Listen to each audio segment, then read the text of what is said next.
चालू सत्र का प्रारंभ होने जा रहा है।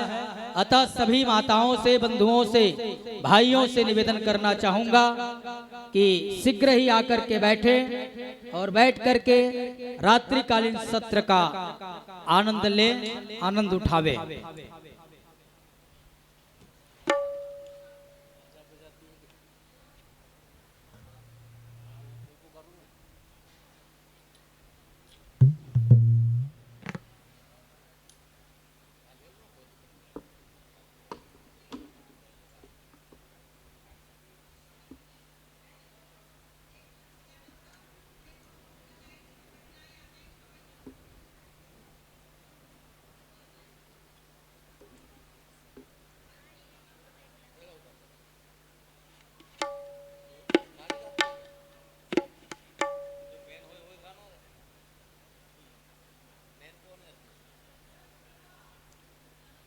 और दूर में मत रखना, मुंह के पास रखना। वो सुबह ऐसी गड़बड़ कर रहे थे, कर रहा है किसी का मुंह में मारता।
ओम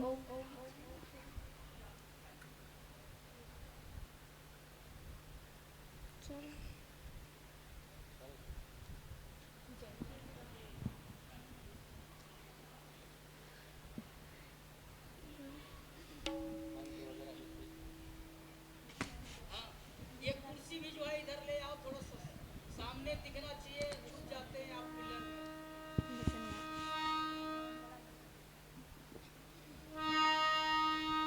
ओम विश्वानि देव सवितर्दुरितानि परासुव यद्भद्रं तन्न आसुव।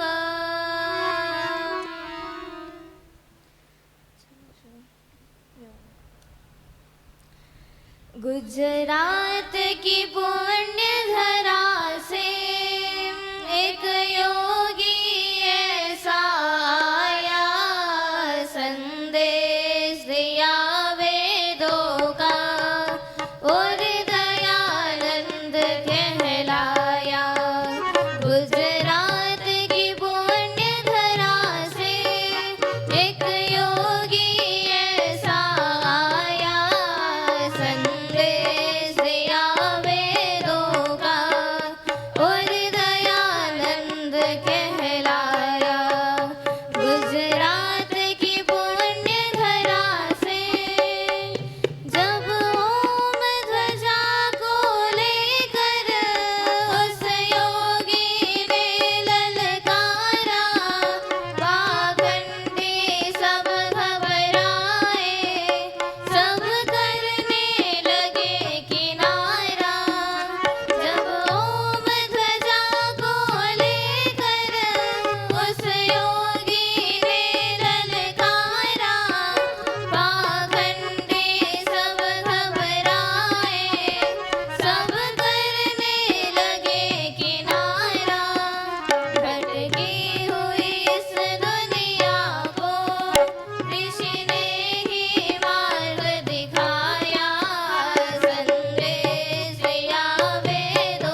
ओम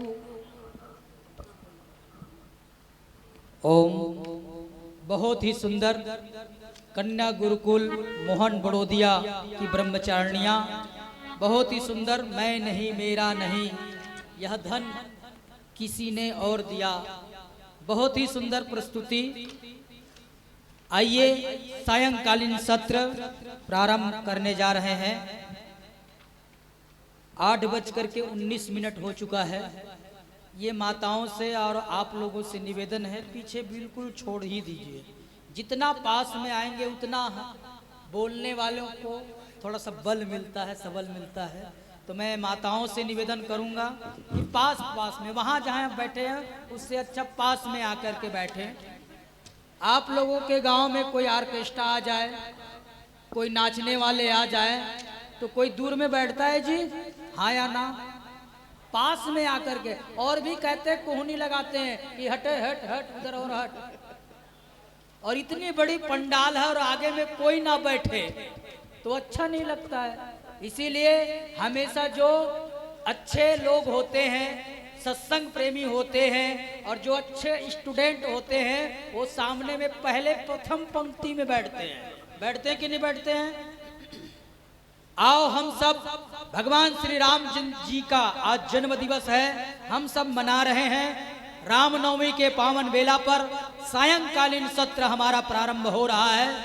आइए हम जम करके बैठे और आनंद उठाएं। हमारे बीच में बहुत सुदूर स्थान से पधारे हुए हमारे मुनि जी हैं और हमारे बीच में आचार्य जी हैं। इनके प्रवचनों का लाभ हम लेंगे। आज का विषय है, वो विषय है सुखी गृहस्थ। हम अपने घर को कैसे स्वर्ग बनाएं, सास और बहू में कैसा संबंध हो, ननंद देवरानी जेठानी में कैसा संबंध हो, और माँ और बेटे में कैसा संबंध हो, इस विषय पर आज हम सब चर्चा करेंगे। आइए सीधे बैठेंगे, एक बार गायत्री मंत्र का जाप, उसके बाद फिर आगे की गतिविधियां प्रारंभ करेंगे। लंबा गहरा श्वास भरेंगे और अपने पवित्र होठों को जो है पवित्र करेंगे। ओम भूर्भुवः स्वाहा तत्सवितुर्वरेण्यं भर्गो देवस्य धीमहि धियो यो नः प्रचोदयात्। आइए हमारे बीच में कन्या गुरुकुल मोहन बड़ोदिया से पधारी हुई हमारी आचार्य ऋचा शास्त्री जी उपस्थित हैं। मैं एक बार जोरदार ताली बजा करके स्वागत के लिए मैं चाहूंगा। आइए हम सब सत्र की ओर आगे बढ़ें। मैं निवेदन करना चाहूंगा कि हम सबको अपने प्रवचनों से, अपने मधुर वाणियों से लाभान्वित करेंगी आचार्य जी। ओम ओम ओम।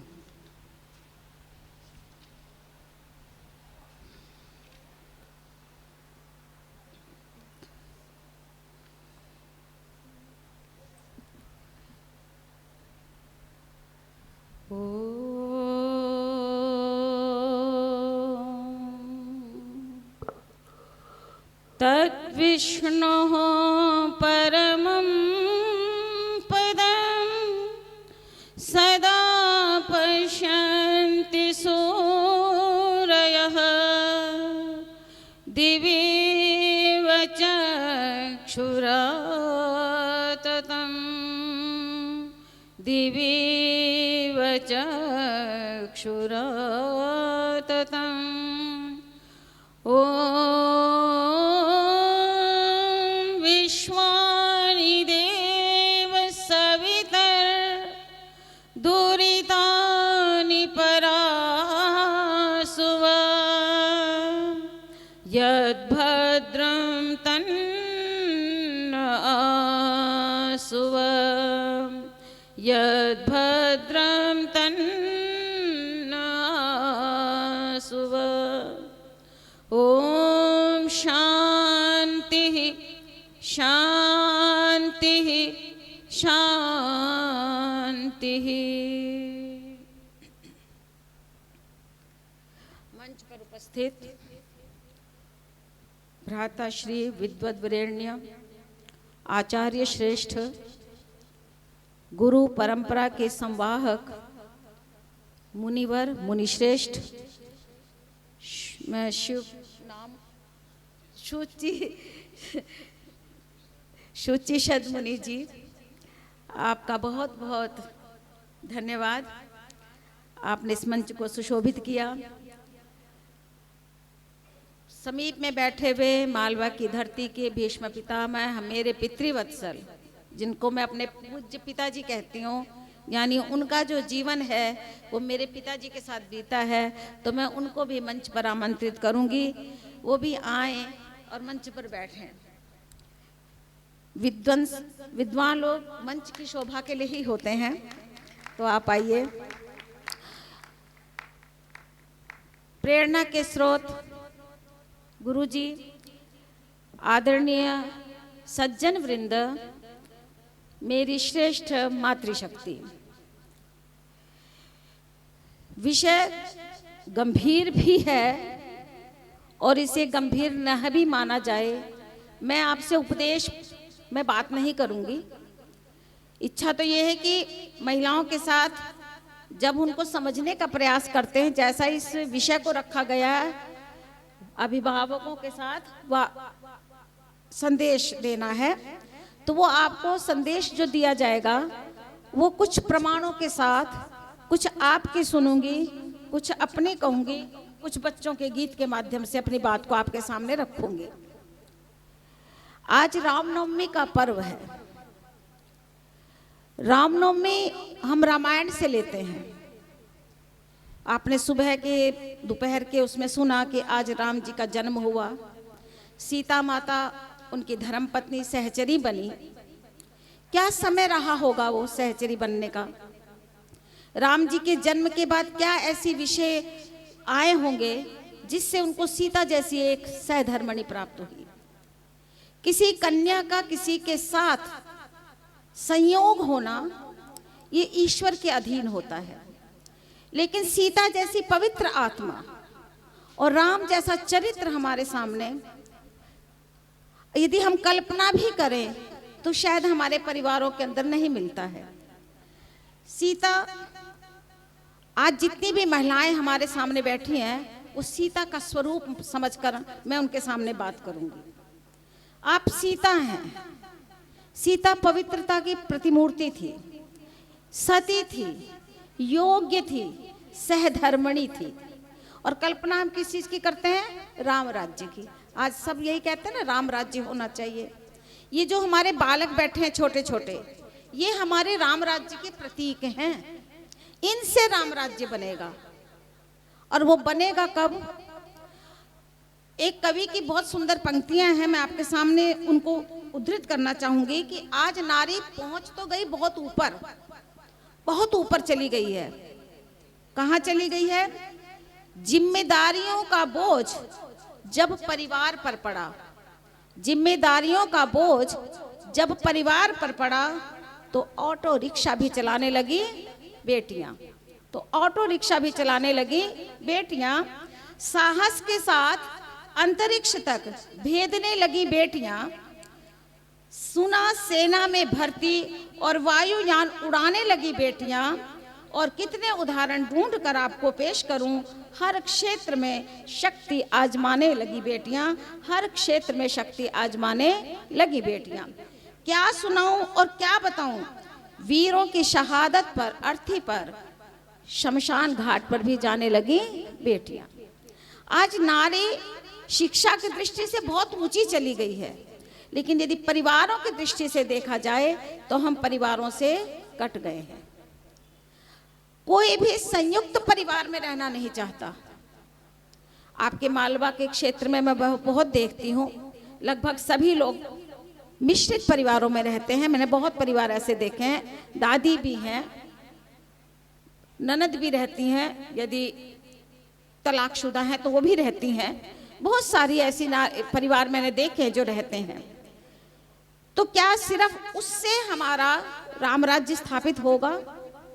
जो हमारी पुरानी दादी नानी हैं उनको छोड़ दीजिए, जो हमारी नई पीढ़ी है वो सिर्फ अपने बच्चों को, छोटा सा नर्सरी में होता है कि नहीं, बच्चा नर्सरी में आता है और उसे कहाँ भेज देती हैं, स्कूल में। क्यों भेजती हैं? क्योंकि मुझे क्या देखना है, नाटक। माता जी हंस रही हैं, नाटक देखने हैं। छोटे छोटे बच्चे कहाँ जा रहे हैं, नर्सरी में। हम अंग्रेज नहीं हैं। हमारी दादियाँ नानियाँ पहले बच्चों को कहानियाँ सुनाया करती थी। किसकी? माता मदालसा की, विदुला की, जीजाबाई शिवाजी को कहानी सुनाती थी। आज हमारे पास कहानियाँ ही नहीं है, लोरियाँ ही नहीं है, तो बच्चों में संस्कार देंगे कहाँ से? संस्कार कहाँ से आएंगे? मेरी माताओं बहनों, सती सीता की पूजा कर लेना, राम की पूजा कर लेना अलग बात है, लेकिन उस राम को अपने घर में पैदा करना एक अलग बात है। हम जीवन में बहुत आगे बढ़ चुके शिक्षा के क्षेत्र में। कैसी शिक्षा?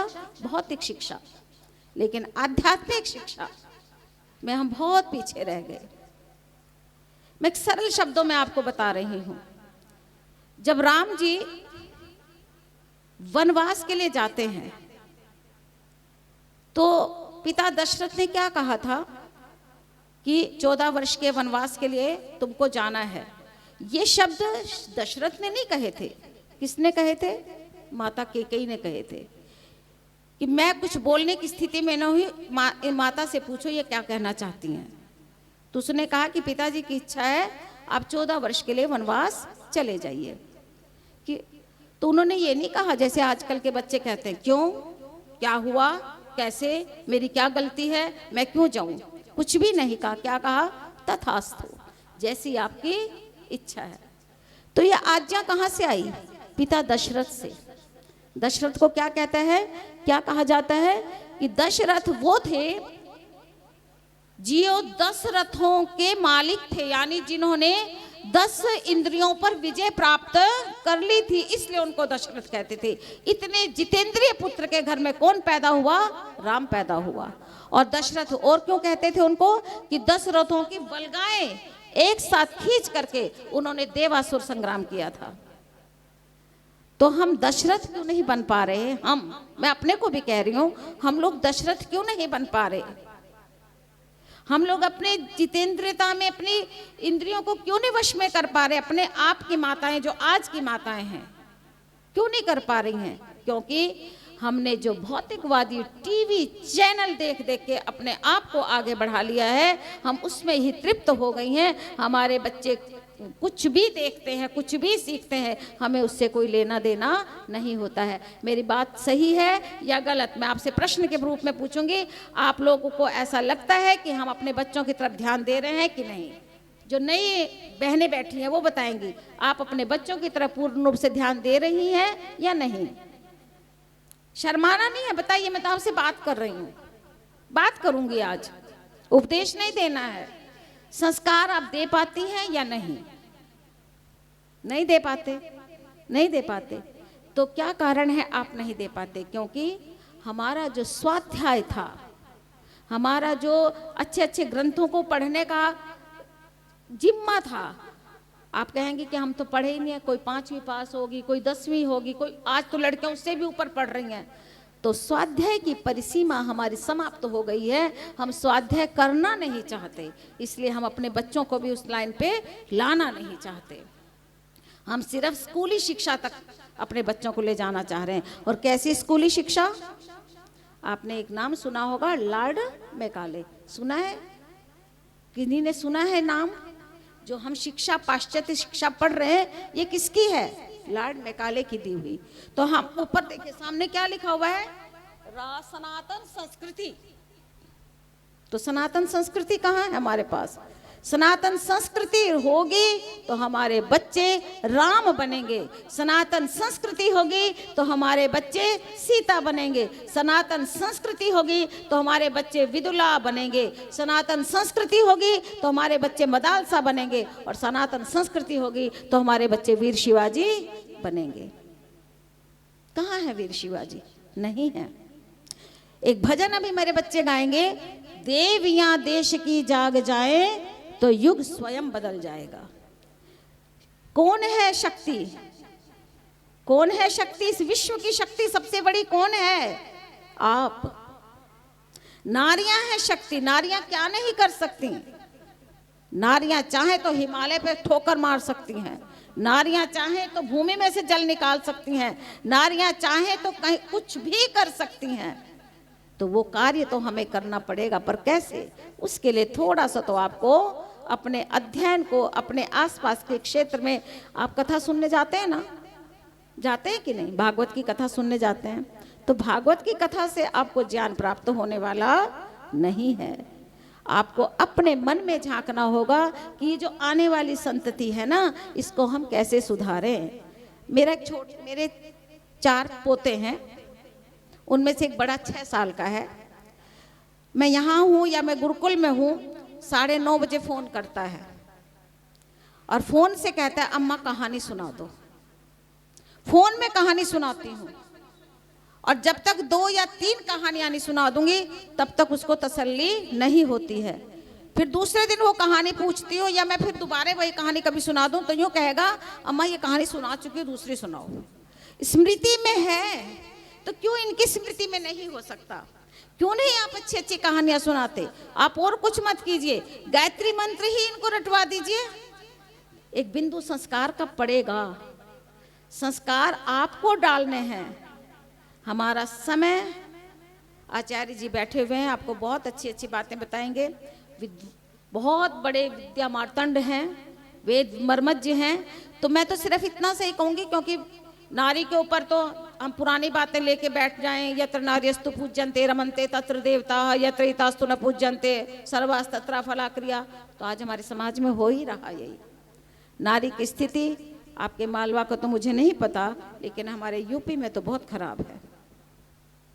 आपने सुना होगा अभी अभी, हम किसी को भी ये नहीं कह सकते कि पुरुष खराब है या नारी खराब है, दोनों बराबर मात्रा पे चल रहे हैं। जरा सा टकराव नहीं बर्दाश्त है हमें। अहम एक दूसरे का अहम, हम एक दूसरे के ऊपर हावी हो रहे हैं। क्यों? क्योंकि हमारे अंदर जो टीवी और मोबाइल की दुनिया आ गई है। रात में मोबाइल, सुबह उठते मोबाइल, रात को मोबाइल, सोते टाइम मोबाइल, सुबह मोबाइल, 24 घंटे मोबाइल मोबाइल। आजकल एक वो बना हुआ ना व्हाट्सएप, PhD कर लेते हैं उसी पे सब बैठे बैठे। माताएं तो नहीं देखती होंगी, जो नई बहुएं बैठी है ना वो सब मोबाइल क्रांति वाली हैं, सब मोबाइल क्रांति वाली। क्यों? मोबाइल में अच्छी बात भी आती हैं। मदालसा का जीवन परिचय पढ़ लो कि मुझे आज अपने बच्चों को ये कहानी बतानी है। विदुला का परिचय पढ़ लो, मुझे आज अपनी लड़की को विदुला की कहानी सुनानी है। विदुला कौन थी पता है अपने? महाभारत में संजय का नाम सुना है किसी ने? सुना है? कौन था संजय?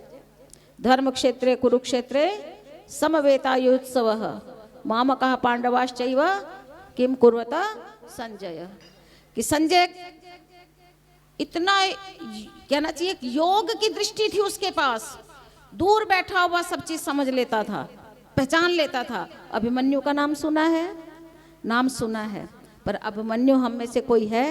हमने किसी को अभिमन्यु बनाया? नहीं बनाया। क्योंकि आजकल की जो बहुएं हैं, चाहे वो मेरी हो चाहे वो किसी की भी हो, जब आपके दिन होते हैं तो आप उस समय भी क्या देखते हैं? मोबाइल। तो जैसा आप मोबाइल में दर्शन करेंगे, जैसा आप दर्पण देखेंगे, वैसा ही दर्पण आप प्राप्त करेंगे। जैसे संस्कार आप मोबाइल के बच्चों को दे रहे हैं, वही आपके पास आएंगे लौट करके, कोई अच्छे नहीं आने वाले हैं। तो मेरी माताओं बहनों, आपको जागने का समय है। आप जागिए, अपनी संस्कृति को बचाना है, अपनी इन आने वाले भविष्य को बचाना है। मैं अपने बच्चों को भी यही बात कहती हूँ कि बेटा हमारा समय अब अवसान की तरफ है। हम लोग अब अवसान की तरफ हैं। आपका समय आएगा, आप जितने संस्कार, जितनी शिक्षा, जितनी विद्या, जितनी अच्छी बातें सीख के जा सकते हो, जितना सदाचार, शालीनता, शिष्टाचार सीख के गुरुकुल से जाओगे, वो आपकी एक पूंजी बन करके आपके साथ जाएगा। आप पूरी विद्या मत पढ़ो, लेकिन शिष्टाचार, सदाचार, शालीनता, सभ्यता, इन सब चीजों की एक पूंजी हम जब पढ़ते थे तो हमारी आचार्य जी ने यही दिया था कि जितने बच्चे पढ़ रहे हैं इनमें से जरूरी नहीं है सभी वेद विद्या मार्तंड बनेंगे, सभी वेद की वो बनेंगी, जानने वाली बनेंगी।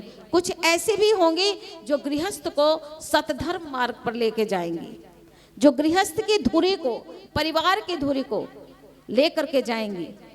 क्योंकि राम राज्य ऐसे नहीं आना। राम का तो चरित्र ही परिवार की धुरी था, माता कौशल्या का प्रेम था, सुमित्रा का प्रेम था, कैकेयी का प्रेम था, जिसके लिए उन्होंने कहा था अपने भरत भाई से, भरत कि मेरी माता को एक ही विनती कर रहा हूं कि मेरी माँ को माफ कर देना, इसको कुछ मत कहना। भरत से यही कहा था ना राजा राम ने।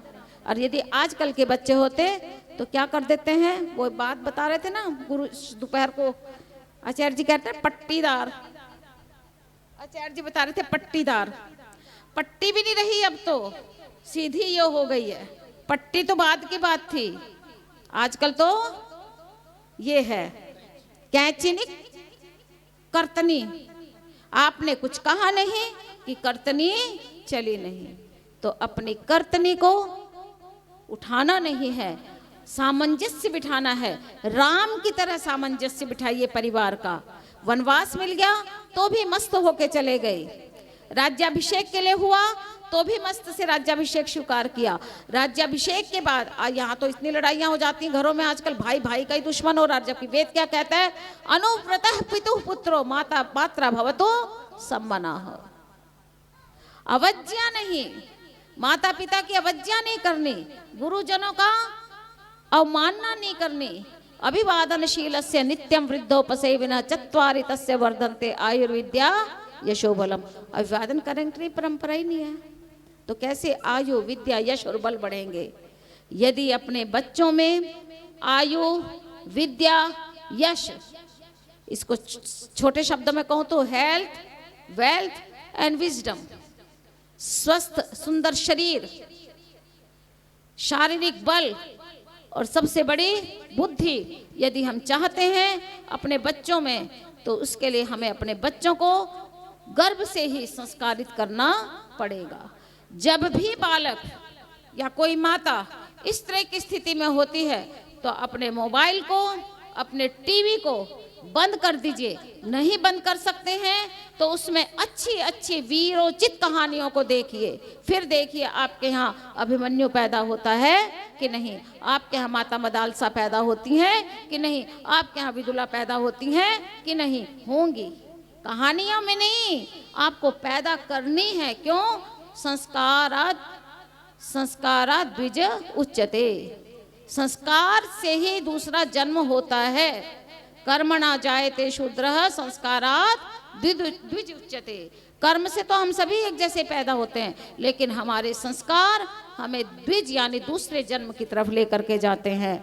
तो अब इसी कड़ी को आगे बढ़ाते हुए बालिकाएं एक भजन प्रस्तुत करेंगी।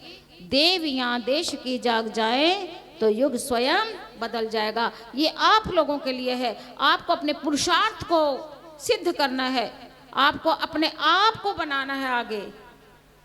क्योंकि देखिए, सुन करके ऊपर ऊपर से निकल जाए ऐसा नहीं होना चाहिए।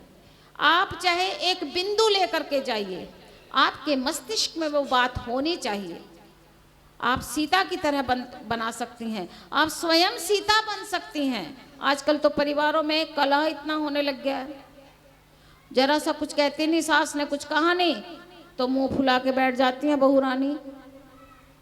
फिर मायके में आजकल माताओं का बहुत काम हो रहा है, यहाँ को तो नहीं मुझे पता, पर मोबाइल बहुत माताएं, मेरी सास ने आज मुझे यूं कह दिया, आज रोटी नहीं बनी थी, आज सब्जी नहीं बनी थी, 4 दिन हुए नहीं तुम्हें घर में आए हुए। सब माँ ने बेटियों के घरों को बर्बाद कर रखा है। वो दोनों के ऊपर लागू होता है, आपकी बेटी उसके घर, दूसरे की बेटी आपके घर, दोनों ने परिवारों को नष्ट कर रखा है। घड़ी घड़ी फोन, आज सास ने यूँ कह दिया, आज इसने ये कह दिया, आज मेरे पति ने यूँ कह दिया। जबकि पति और पत्नी का संबंध ऐसा होता है कि कहीं घर जाए एक व्यक्ति ने बहुत सुंदर कहा है कि मायके में यदि माँ होती है तो घर जाना बहुत अच्छा लगता है, और ससुराल में यदि पति होता है तो ससुराल बड़ा प्रिय लगता है। पर यहाँ तो उल्टा ही हो रहा है, ससुराल वाली मायके में पड़ी है, मायके वाली ससुराल में। क्यों? क्योंकि मेरी सास ने मुझे डांट दिया था। तो मेरी माताओं बहनों, ये जो आपका आज थोड़ा सा संदेश दिया है, रामायण पढ़ो, रामायण पढ़िए, रामायण पढ़ने का हिंदी पढ़ लीजिए, एक संकल्प लीजिए, आज रामनवमी पर संकल्प धारण कीजिए। कथाओं सुनने से ज्यादा हमें पढ़ना है, क्योंकि पढ़ करके हम उस चीज का चिंतन कर सकते हैं। उस श्लोक का अर्थ, आपको श्लोक नहीं पढ़ना आता है तो आप उस अर्थ को पढ़ लीजिए, रामचरितमानस के अर्थ को पढ़ लीजिए, तो आपके जीवन में बहुत ही सुंदर जीवन बन जाएगा। आप वाकई अपने परिवार को रामायण बनाने का प्रयास करेंगे। रामायण कोई ऐसा नहीं है कि भाई कोई बहुत बड़ी थी, चले गए थे राम जी, सबके घर की कहानी थी, उनके घर में भी ये थी, लेकिन राम का चरित्र ऐसा था, सजीव चित्रण, मृदु मुस्कान लिए हुए आगे बढ़ते चले गए, बढ़ते चले गए। अपने भाई के लिए भी उसने क्या कहा था, वन देवी से क्या कहा था, कितना प्रेम था भाइयों में। देखिए, हे वन देवी, मैं जिस रास्ते से आया हूं ना, उस रास्ते के कंटीले झाड़ियों को साफ कर देना। तो वन देवी ने पूछा क्यों? तो उन्होंने कहा कि मेरा यदि भाई भरत इस रास्ते से जाएगा ना तो उसको कांटे नहीं चुभने चाहिए, और यदि उसने ये देख लिया यहाँ से कांटे में से तो उसको बड़ा आहत होगा, अरे मेरा भाई राम इतने बड़े कटीली झाड़ियों से गुजर रहा है। तो कहने का अभिप्राय है कि छोटी छोटी बातों से अपने जीवन में प्यार उत्पन्न कीजिए। प्यार होगा तो हमारा सामंजस्य बना रहेगा, हमारा परिवार बना रहेगा, हमारे जीवन में एकता बनी रहेगी, हमारा जीवन सुंदरता से चलता रहेगा, समरसता से चलता रहेगा। हमारा तो वेद ही कहता है, संगच्छध्वम संवदध्वम संवो मनांसि जानताम देवा भागम यथा पूर्वे समझाना न उपासते। एक साथ चलो, किसी की कोई बुराई नहीं। किसी ने कह दिया थोड़ी देर शांत हो जाइए, गुस्सा आ रहा है, ठंडा पानी पी लो, लेकिन पलट करके कभी भी जवाब मत दो। बहुत सारी मेरी छोटी छोटी बहनें बैठी हैं, कुछ मेरे समकक्ष भी बैठी हुई हैं और कुछ बहुत छोटी भी बैठी हैं, जो अभी कुछ समय पहले ही विवाहित होकर आएंगे। इन सब के लिए मेरे लिए प्रेरणा की बात, ये प्रेरणा उनको देना चाहती हूँ कि कभी भी अपनी सास को, अपनी माँ को कभी भी पलट करके जवाब नहीं देना है। उनका आदर, उनका सम्मान, उनकी भावनाओं का ध्यान रखते हुए अपने जीवन को आगे बढ़ाना है। तो ये कभी ऐसा नहीं हो सकता कि आपके परिवार में राम राज्य न स्थापित हो सके। राम राज्य की सीमा यहीं तक नहीं है। राम राज्य को हम जितना बढ़ा सकते हैं हम अपने बच्चों से बढ़ाएंगे और स्वयं से बढ़ाएंगे। तो इसलिए अब एक भजन के द्वारा आप सब आनंद लेंगे।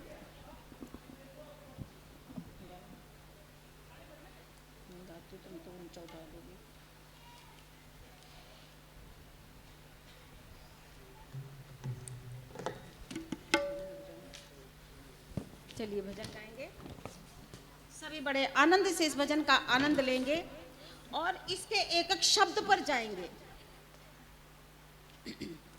देवियां देश की जाग जाएं अगर, देवियां देश की जाग जाएं अगर, युग स्वयं ही बदलता चला जाएगा।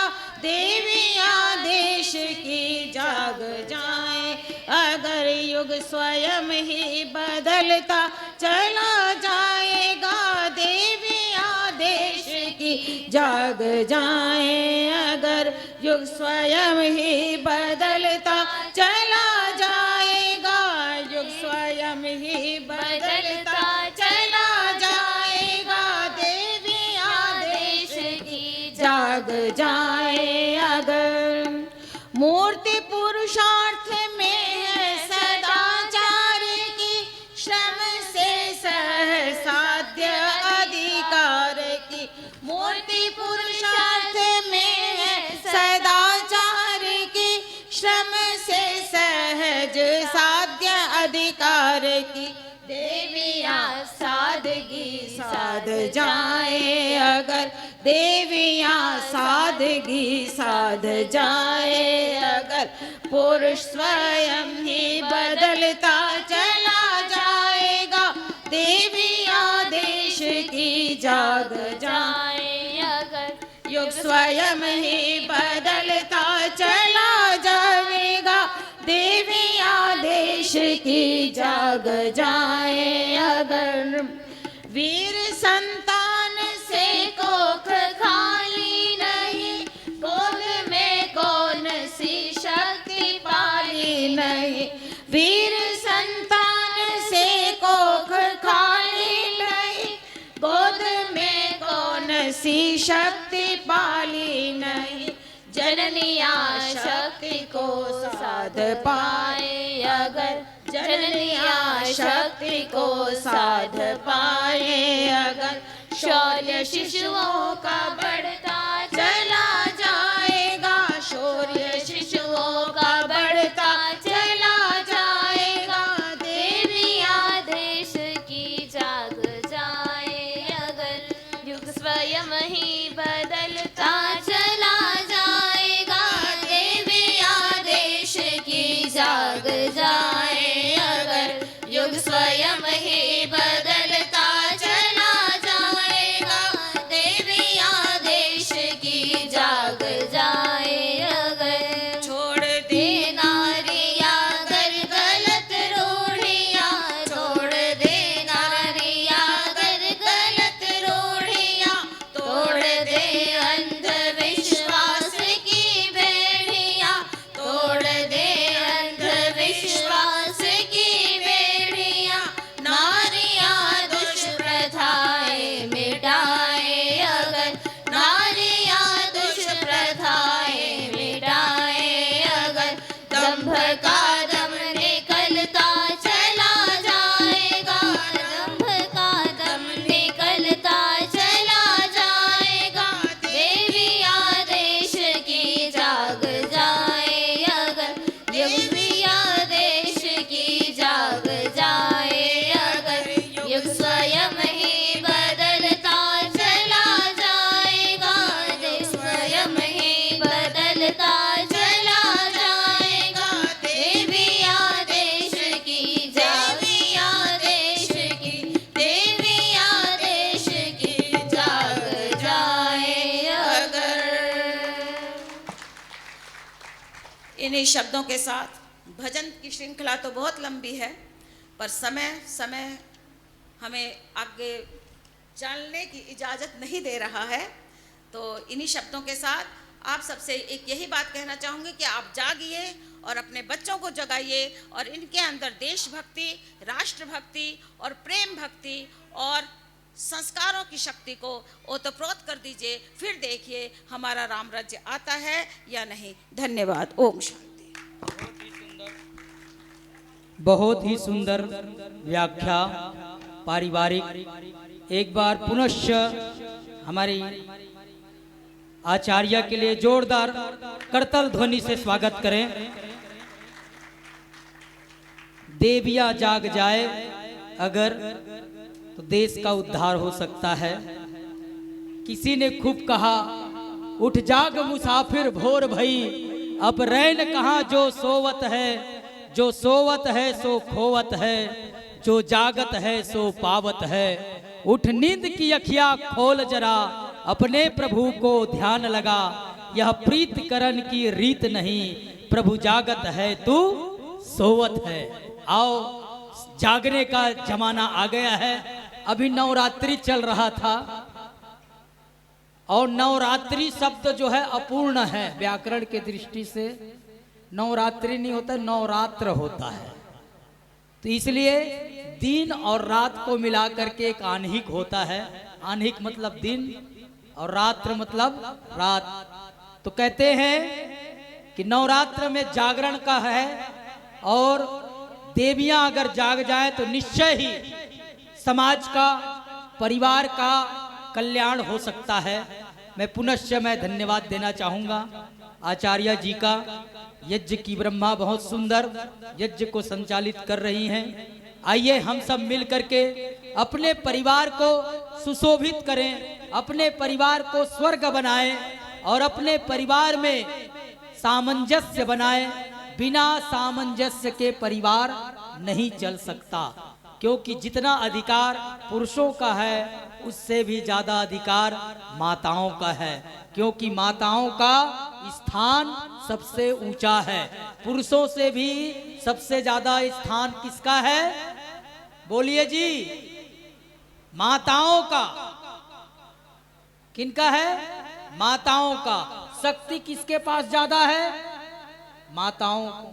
शक्ति स्वरूपा किसे कहा जाता है? माताओं को, बहनों को। इसीलिए माताओं के पास वो समाज और राष्ट्र और परिवार का जिम्मेदारी सबसे ज्यादा अधिक है। इसीलिए माँ का स्थान सर्वोच्च कहा गया है। इसीलिए आओ हम अपने जीवन को अच्छा बनाएं।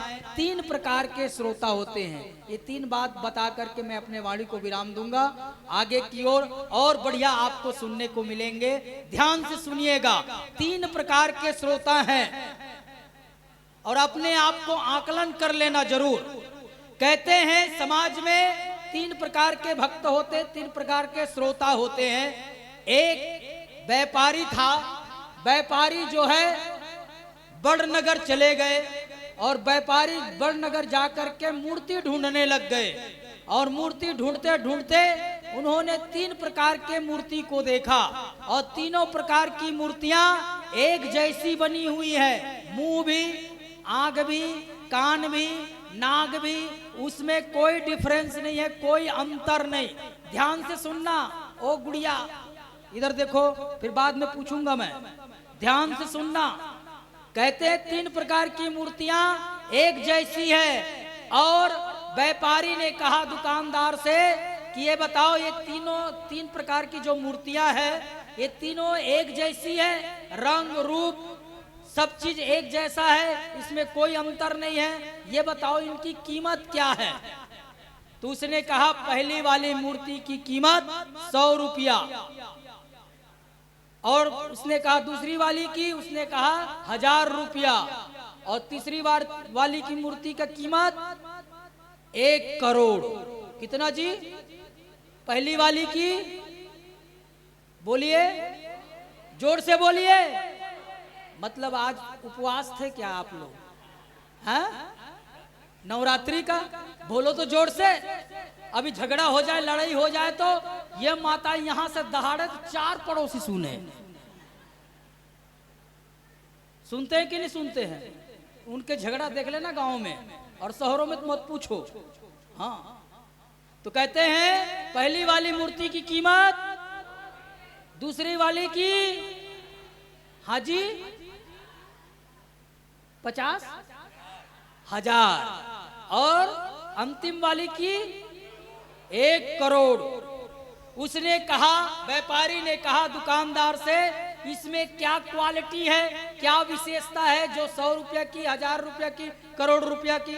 उसने कहा देखो ये मैं 3 का निकाल रहा हूं, ये 100 रुपया वाली मूर्ति के कान में इधर से डालो तो इधर निकल जाए। कितने की कीमत की है? क्यों इधर से सुने और इधर से निकाल दे। वो कितने की कीमत? यहाँ पर भी ऐसे ऐसे माताएं बैठी हैं, ऐसे ऐसे हमारे भाई लोग बैठे हैं, धर्म को मानने वाले, जानने वाले यहाँ बैठे जरूर तो हैं, लेकिन उनके कोई पल्ले नहीं पड़ रहा है। इधर से सुना और इधर से वो कितने की है जी? बनना है? नहीं बनना है? कोई हाथ खड़ा करिए, कोई बनना चाहते हैं तो। है? अभी भी छुपा रुस्तम है, बैठे हैं। तो पहली वाली मूर्ति, दूसरी वाली की क्या विशेषता है? उसने फिर उठाया 3 का, इधर से कान में डालो, इस कान से ना निकले मुंह से निकल जाए। वो कितने की है कीमत? कितनी की है? 1000। वैसी माताएं बहुत सुंदर आचार्य ने प्रवचन दिया, बहुत सुंदर मुनि जी ने प्रवचन दिए, बहुत सुंदर हमारे पंडित जी काशीराम जी ने सुनाया, हमारे हरिराम ओम जी ने सुनाया, बहुत बढ़िया गाया, बहुत बढ़िया बजाया, मजा आ गया। बस दूसरों को बता दिया और भूल गए। वो कितनी की कीमत है? हाजी इधर से आवाज नहीं आ रही है, मतलब बैठी हैं वैसी वाली। हाँ, कितने की? 1000 रुपए की। और ये तीसरी नंबर की, इसकी क्या विशेषता है? उसने कहा, दुकानदार ने कहा कि इस कान से डालो तो ये कान से ना निकले, मुंह से ना निकले, आंख से ना निकले, नाक से ना निकले, सीधे हृदय में चले जाए। वो कितने की कीमत की है?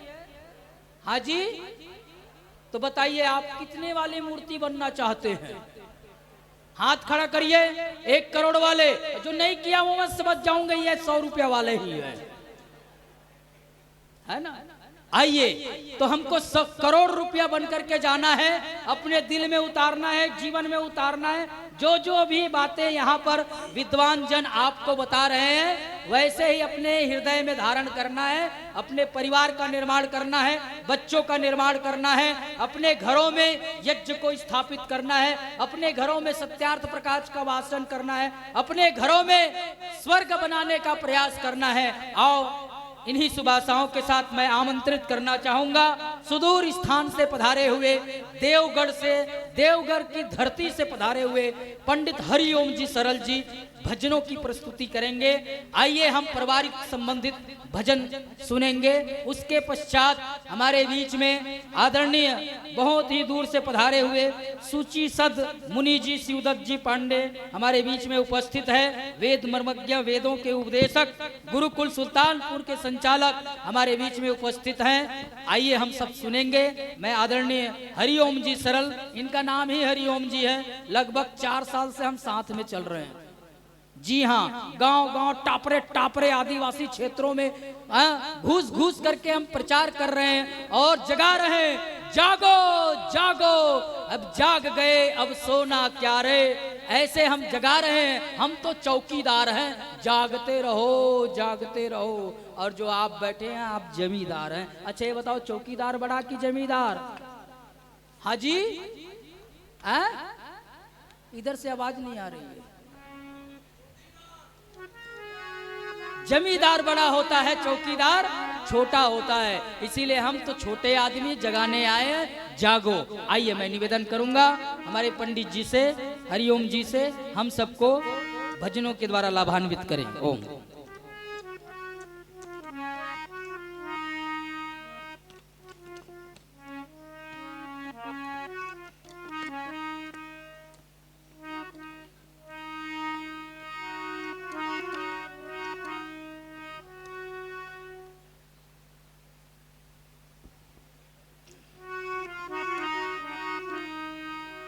स्वस्ति पंथा मनुचरे सूर्या चंद्रमसा विवा पुनर्दधिताग्निता जानता संग में मही त्वमेव माता च पिता त्वमेव त्वमेव बंधु च सखा त्वमेव त्वमेव विद्या द्रविणं त्वमेव त्वमेव सर्वं मम देव त्वमेव सर्वं मम देव।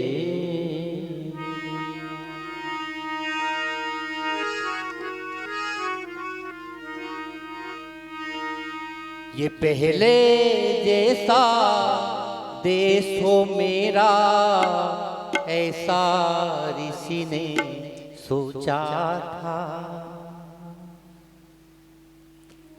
क्या तुम भी वो सोचते हो जैसा ऋषि ने सोचा?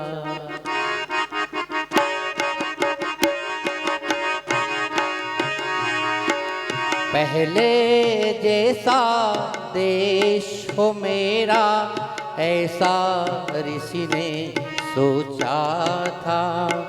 क्या तुम भी वो सोचते हो जैसा ऋषि ने सोचा था?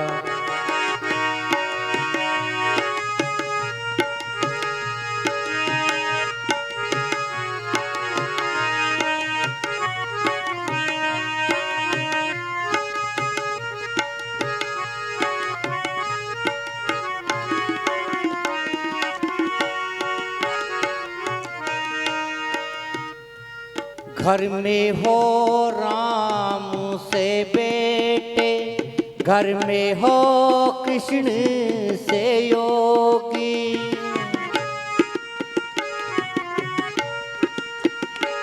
घर में हो राम से बेटे, घर में हो कृष्ण से योगी। अर्जुन के जैसे वीरी सभी, हो भीम के जैसे महाबली, हो भीम के जैसे महाबली। कपिल कणाद के जैसे ऋषि हो, ऐसा ऋषि ने सोचा था। क्या तुम भी वो सोचते हो जैसा ऋषि ने सोचा था? क्या तुम भी वो सोचते हो जैसा ऋषि ने सोचा था? बहुत सुंदर चर्चा बालिकाओं के माध्यम से, भजन के माध्यम से आप श्रवण कर रहे थे। व्याख्यान के माध्यम से आप आचार्य जी से भी बहुत कुछ गृहस्थ के बारे में श्रवण कर रहे थे। मंच की शोभा आर्य जगत के प्रसिद्ध विद्वान पूज्यपाद स्वामी जी महाराज, मालवा अंचल के प्रसिद्ध भजनोपदेशक आदरणीय काशीराम जी अनल,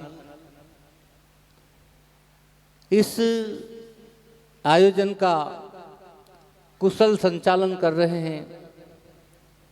हमारे बीच में आचार्य विश्वामित्र जी, सभी आर्य समाज के अधिकारीगण, जिनके माध्यम से ये सुंदर पंचदिवसीय सत्संग प्रवचन का आयोजन रखा गया है। आए हुए समस्त आर्यभद्र पुरुषों, पूजा और सत्कार के योग्य मातृशक्ति प्यारे बच्चों,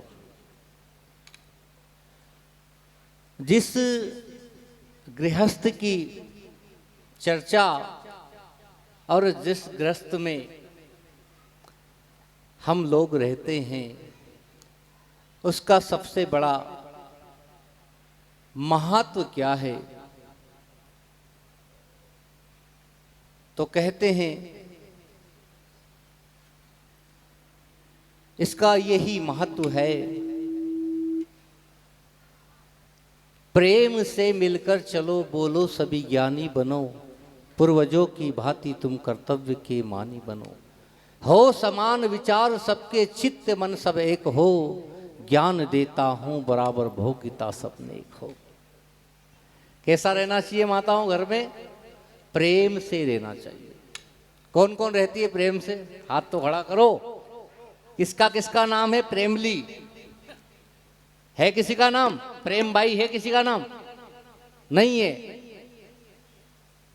प्रेम बाई नाम रख लिया, लेकिन रोज झगड़ा होता है उनके घर में। बताओ, ऐसी प्रेम बाई से तो और कुछ नाम रख लेते। चिंतन करना, विचार करना, क्यों संतान निर्माण नहीं होता है? एक बहन बड़ा सुंदर प्रश्न एक बहन से पूछती है, बड़ा सुंदर लिखता है कवि।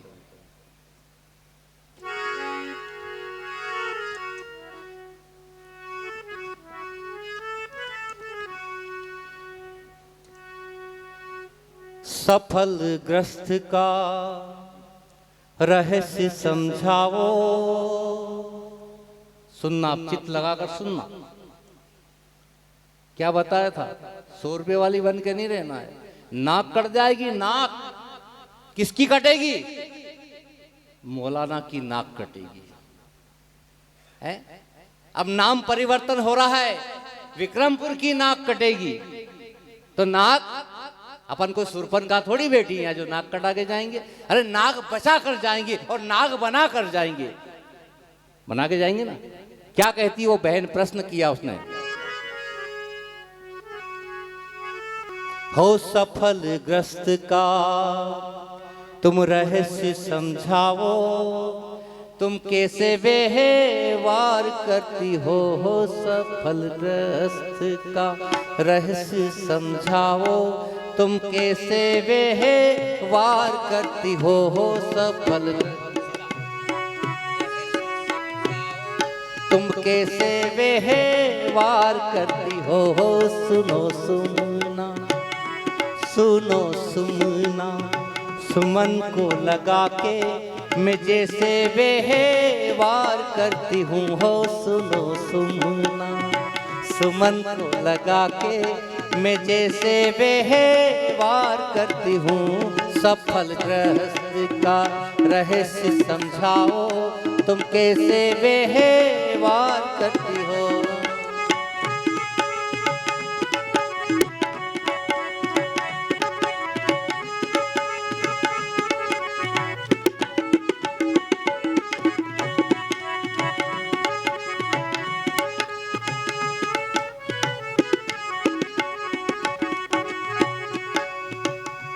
सबसे पहले सवेरे उठ जाती हूँ, काम घर के में सारे निपटाती हूँ। माताओं चलन बदल गया, अब क्या हो गया, अब कितनी बजे जगती है माताएं? अरे स्वयं 8 बजे जगती है, क्या बालक को 4 बजे जगाएगी? विचार करना इस बात पर। हमारा सब कुछ बदल गया है और सब कुछ बदलने के कारण आज ग्रस्त नर्क में नर्क जैसा बना हुआ नजर आता है। तो कहते हैं सवेरा सोए सवेरा जागे, जग की दौड़ में सबसे आगे, इस दिन बढ़ते जाएंगे कभी नहीं रुक पाएंगे। ये विचार और ये चिंतन हमारे मन में चला करता था, हमारे गृहस्थ परिवार में चला करता था। सबसे पहले सवेरे जग जाती हूँ, काम घर के में सारे निपटाती हूँ।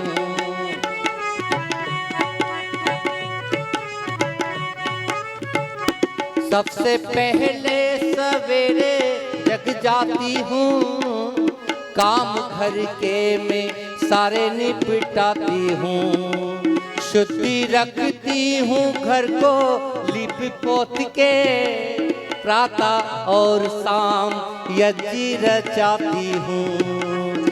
शुद्धि रखती हूँ घर को लिप पोत कर, प्रातः और शाम यज्ञ रचाती हूँ। हो नारी धर्म का, हो नारी धर्म का उपदेश पुत्रियों को, पुत्रों से सदा प्यार करती हूँ। हो नारी धर्म का उपदेश पुत्रियों को, पुत्रों से सदा प्यार करती हूँ। आओ सुनो सुनो,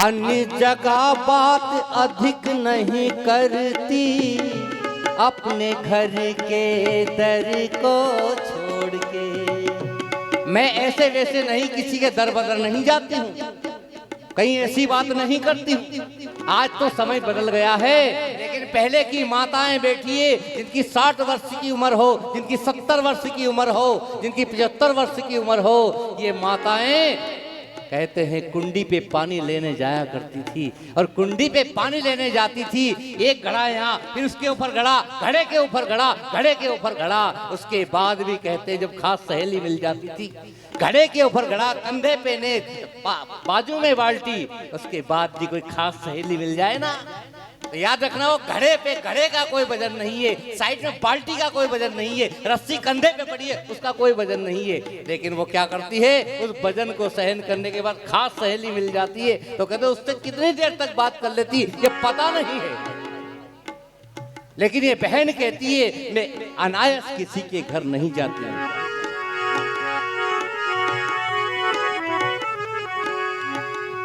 अन्य जगह बात अधिक नहीं करती, अपने घर के दर को छोड़ के आए ब्राह्मण जो भिक्षा लेने, भिक्षा देती हूँ दोनों कर जोड़ के। हो आए ब्राह्मण जो भिक्षा लेने, भिक्षा देती हूँ दोनों कर जोड़ के।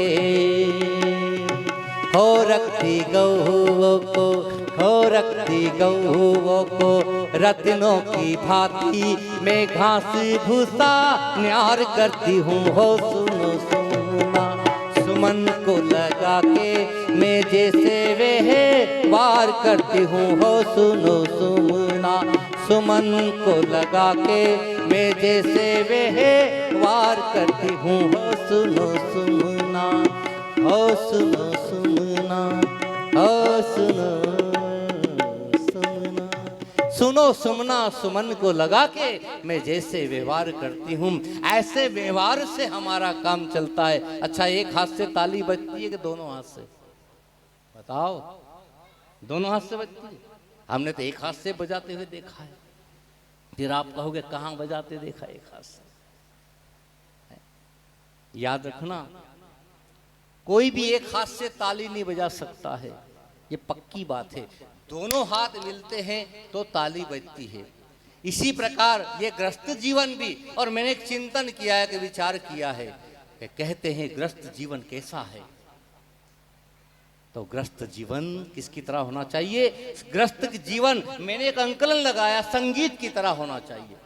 संगीत है शक्ति ईश्वर की, हर स्वर में बसे हैं राग, रागी जो सुनाए रागनी तो रोगी को लगे आराम। संगीत वो चीज है, संगीत विधा है, क्योंकि संगीत जोड़े से चलता है। इसलिए परम पिता परमेश्वर ने क्या बनाया है बोलो? हमारे लिए जोड़ा बनाया है। नर के लिए नारी, नारी के लिए नर बनाया है। इसलिए हम जोड़े में रहे और जुड़कर रहें। और ये संगीत की विधा कहती है, यदि तबला वाला ठीक बजाने वाला नहीं होगा तो गाने वाला कितना भी मशहूर हो वो गा नहीं सकता है। अरे गाने वाला कितना भी मशहूर हो और तबला बजाने वाला यदि बहुत मशहूर है और गाने वाला को ज्ञान नहीं है, याद रखना कितना धुरंधर आर्टिस्ट बिठा दो आप, वो नहीं बजा पाएगा। बस यही ग्रस्त जीवन का एक सिस्टम है, उस सिस्टम से चलने का प्रयास करते हैं। और कहां ग्रस्त में कहां स्वर्ग पाते हैं, तो ऋषिवर देव दयानंद लिखते हैं कि ग्रस्त में महास्वर्ग पाते हैं, जहाँ वेदों का पठन पाठन होता हो, वेदों का चिंतन होता हो, वेदों के आधार से जीवन जिया जाता हो। वहां पर क्या होता है बोलो? वहां पर स्वर्ग की निशानी और स्वर्ग जैसा सुख शांति जैसा माहौल वहां पर पैदा होता है। कवि बड़ा सुंदर लिखता है, अरे वहां जहां वे, वहां जहां वे। मैं एक भजन गा के अपनी वाणी को विराम दूंगा। अरे वहां जहां वेद बतलाता है, ग्रस्त में कहाँ स्वर्ग पाता है, ग्रस्त में कहाँ स्वर्ग पाता है, ग्रस्त में कहाँ स्वर्ग पाता है। वहाँ जहाँ वे, वहाँ जहाँ वे, वहाँ जहाँ वेद बतलाता है, ग्रस्त में कहाँ स्वर्ग पाता है।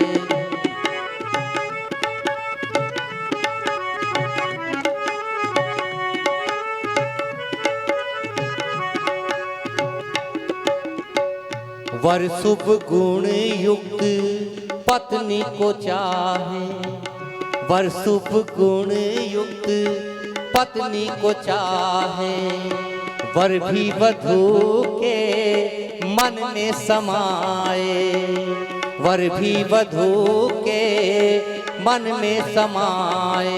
समान गुण कर्म जहाँ पाए जाते हैं, जहाँ संयोग पाया जाता है, जहाँ संयोग पाया जाता है, वही ग्रस्त स्वर्ग, वही ग्रस्त स्वर्ग, वही ग्रस्त स्वर्ग बन जाता है। ग्रस्त में कहाँ स्वर्ग पाता है, ग्रस्त में कहाँ स्वर्ग पाता है।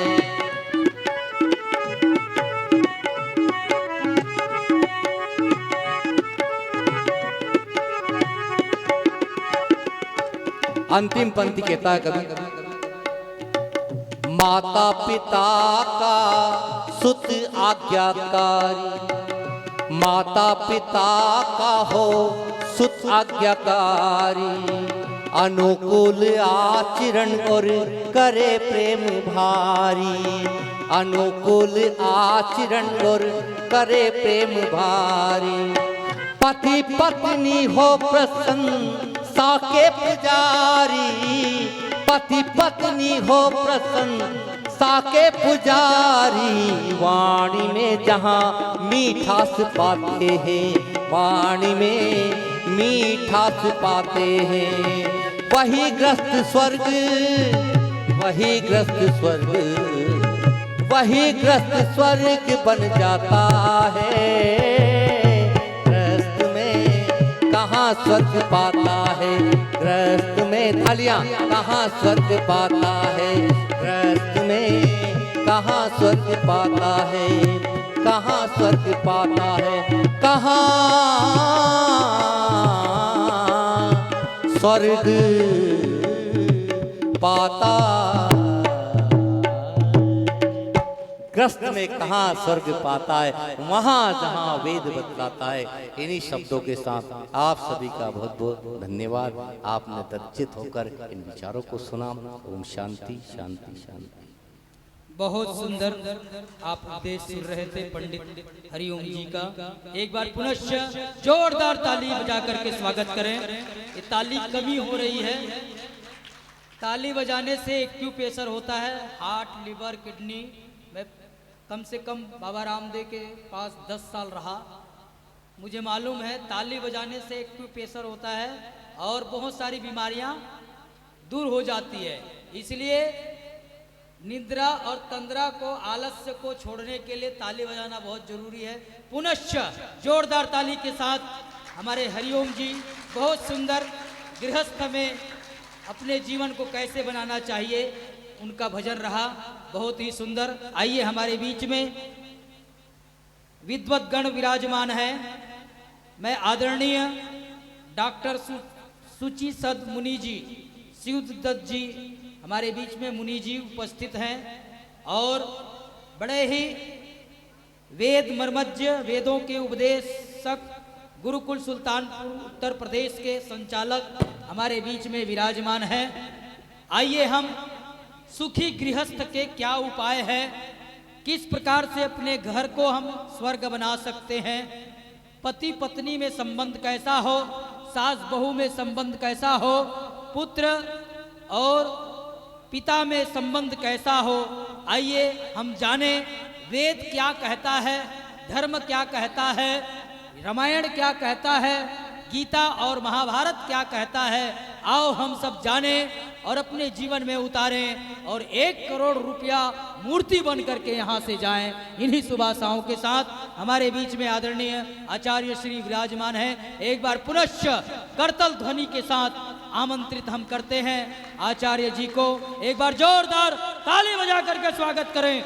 बोलो सत्य सनातन वैदिक धर्म की। और जयकारा लगाइए जोर से कम सोने वाले जाग करके तो आए, कुछ हो रहा है। वो सत्य सनातन वैदिक धर्म की अधर्म का प्राणियों में। आइए इन्हीं शुभ आशाओं के साथ आचार्य जी। ओम।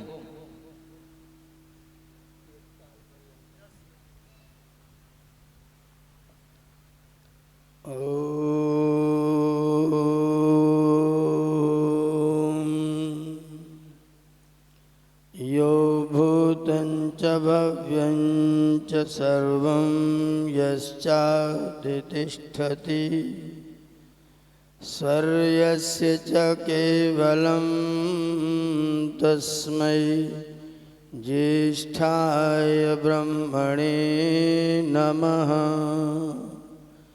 यस्य भूमिः प्रमान्तरिक्षमुतोदरं दिवं यश्चक्रे मूर्धनं